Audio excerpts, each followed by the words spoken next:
এটা তো আমার কাজ, মানে এই জন্যই তো আমি অভিনয় কর্মী, তাই না? মানে একটা চরিত্রকে অভিনয়ের মাধ্যমে একটু বিশ্বাসযোগ্য করে তোলার চেষ্টা, এটাই তো আমার কাজ। তবে এই কাজটাতে আমাকে সবচেয়ে বেশি সহযোগিতা যারা করেছেন, আমার পরিচালক, আমার সহশিল্পী অপু ভাইয়ের কথা আমি বলেছি এর আগেও, আবারও বলছি, আমার সিনেমাটোগ্রাফার নাহিয়ান বেলাল, অপু ভাই, অন্য সকল সহশিল্পী যারা ছিলেন।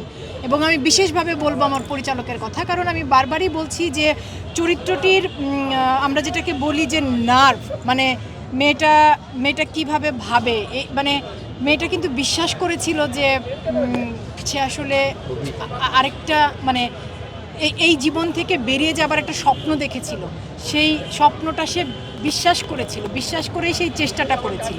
তো এই জিনিসগুলো আমার পরিচালক আমাকে আসলে জানিয়েছেন, সহযোগিতা করেছেন। ওই যে একই কথা আমার বারবার আসবে, যদি নীলপদ্মের নীলাকে বিশ্বাসযোগ্য মনে হয়, তার পুরো কৃতিত্ব আমার পরিচালক এবং আমার সহশিল্পী, আমার টিমের সবার, তাদের সহযোগিতায় আমি চেষ্টা করি। আমার কাছে যখন সিনেমাটার স্ক্রিপ্ট আসে, তখন স্ক্রিপ্ট পড়ে আমি দেখতে পাই যে সিনেমাটার যে চরিত্রে আমাকে ভাবা হচ্ছে সেই চরিত্রটির নাম নীলা, সিনেমাটার নাম নীলপদ্ম।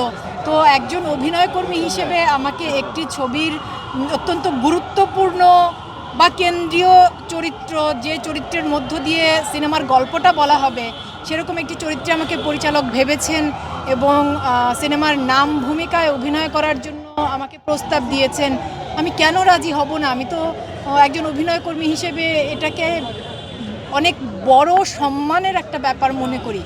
আমি ভীষণ ভালোবেসে রাজি হয়েছি এবং আমি জানি না বলতে হচ্ছে, আমাদের সিনেমাটা যখন হলে মুক্তি পাবে, নীলপদ্ম আমার কাছে একটা বিশেষ কাজ হয়ে থাকবে সব দিক থেকে।